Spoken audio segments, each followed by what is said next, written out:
Hi there, I have encountered a strange point of view from a couple of people who post comments on my videos. Firstly, I want to say thank you for posting comments. I appreciate that. But the view that I want to talk about briefly is the view that if a sword is specialised to do one particular thing very well, then it's somehow a less good sword.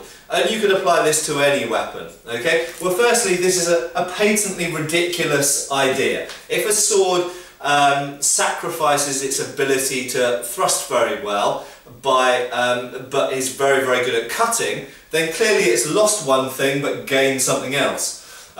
Equally, and this is where the reference came up in terms to the rapier is optimised for the thrust. Yes, you can cut with a rapier, and rapier treatises, most of them describe cuts, and some of them very explicitly. If you look at Alfieri, for example, it's got a lot of detail on the different types of cuts. Some of them even tell you, how to cut and which portions of the blade to cut with and so on, which I won't go into in this video.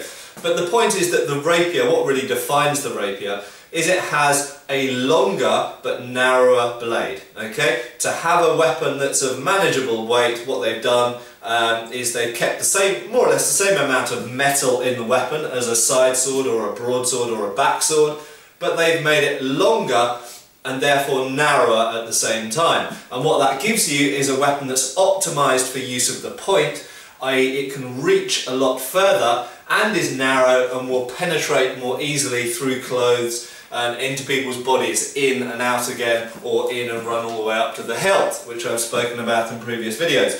But the point is that the rapier is not worse than, of course it's not worse than a backsword or a broadsword or a sabre or a longsword. It is simply optimised to do one thing even better, okay? And it sacrifices some things to do that. But take my word from it, take my word on it, training of fencing against people who are good with rapiers, and this is a very long, and it weighs the same as a backsword or a sabre or a broadsword. Fencing against people who are good with rapiers shows that this is a very capable sword, and it is very difficult to get past the reach that a rapier can have. And it's not uncommon at all for rapiers to have 43, 45 inch blades, sometimes even longer. And that's longer than most people's long swords, okay? That's longer than most people's two-handed weapons that they're using, two-handed swords that they're using. So it's got exceptional reach, and when it pokes holes in you, in reality, it would not be very nice, and it will probably kill you. So there we go. Just because a weapon is specialised to do one thing very well at the sacrifice of some other quality doesn't mean that it's a lesser weapon, and sometimes it means it's an even more effective weapon.